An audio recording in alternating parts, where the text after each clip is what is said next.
Hi, I'm Bob McTavish, and I've been a surfboard maker professionally since 1962. I must love it, mustn't I? I really do. I still get a real kick out of shaping and watching quality boards come through. My son's been shaping, working with me for 30 years almost. We pulled Benny out of school when he was 14 to get into the surfboard game. So this is our first time we've had a showroom. We've always just had a factory full of surfboards. So out the front here is our coffee shop slash showroom, and out the back's where we make them.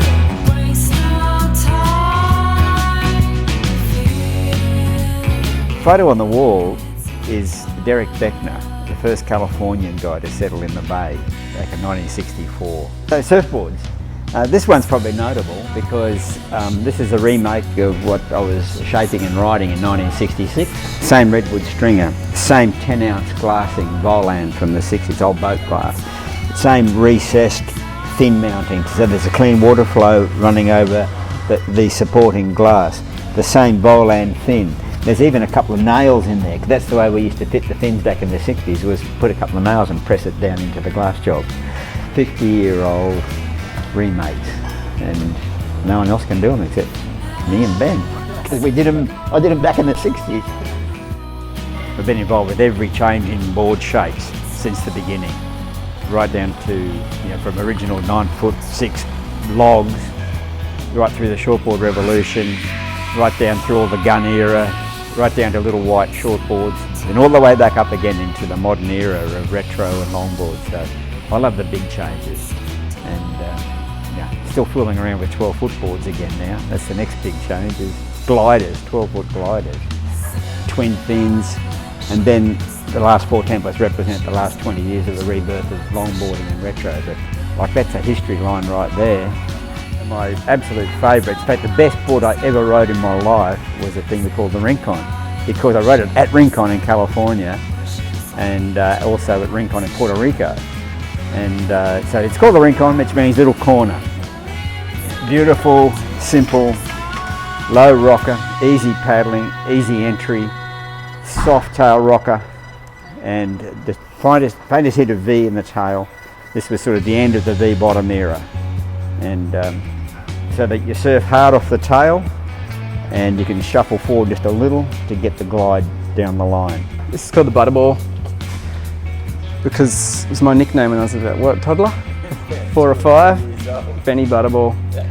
Stringless gives it sort of a beautiful little torque flex, and which takes it away from just that novelty kind of shortboard, sloppy fun board. All these beautiful boards are made here, so let's go check them out.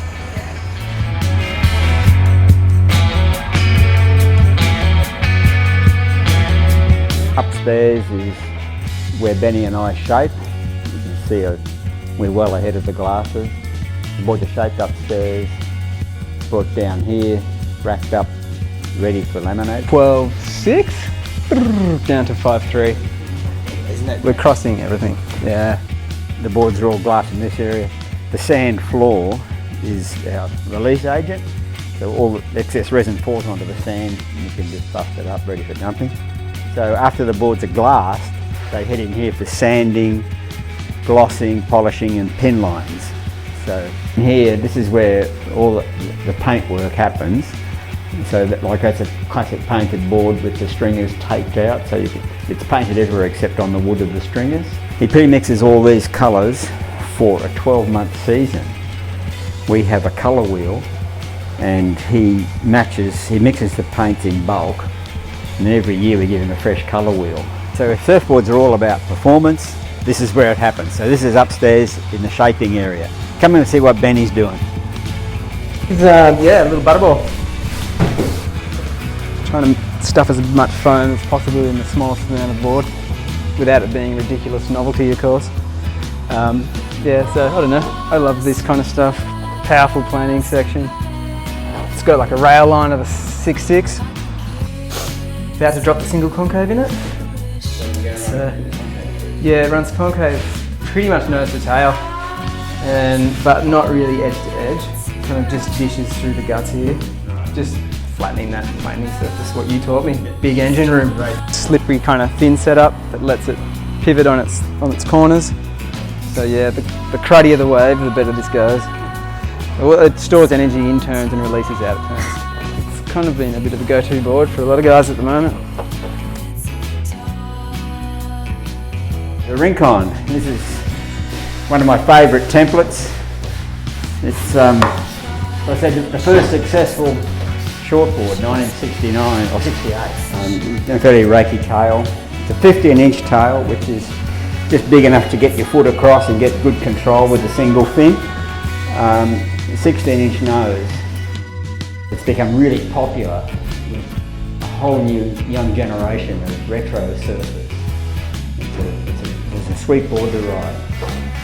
We're here forever because there's no stopping us.